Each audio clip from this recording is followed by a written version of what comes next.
A heated debate about our nation's monument is now moving into a courtroom. That's going to happen next week. The question of whether Virginia can remove its controversial statue of Robert E. Lee is scheduled for trial.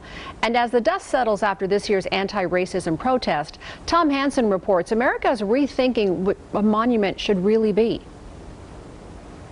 Made moldings. Hank Willis Thomas's monumental sculpture welcomes visitors to downtown Brooklyn. He titled it Unity. It can imply that we're all part of one world, one people, one race, and that's super exciting.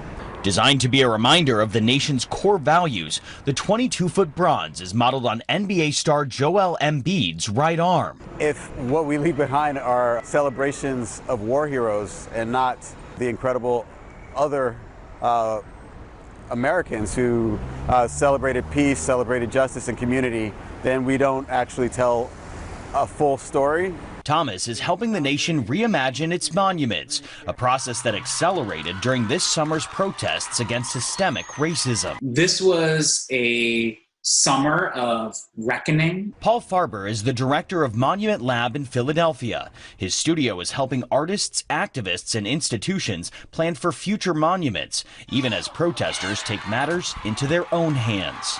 I think it's an expression of a long suppressed story about how power is operated in our societies, that we have more monuments to enslavers than we do abolitionists. Here in New York, this controversial statue is scheduled for removal. It shows Theodore Roosevelt towering over a black man and a Native American. And in Richmond, Virginia, the battle to remove the Robert E. Lee monument is headed to trial. This is a space where we're airing out some of the most profound wounds we have as a country. Thomas hopes unity helps to heal those wounds.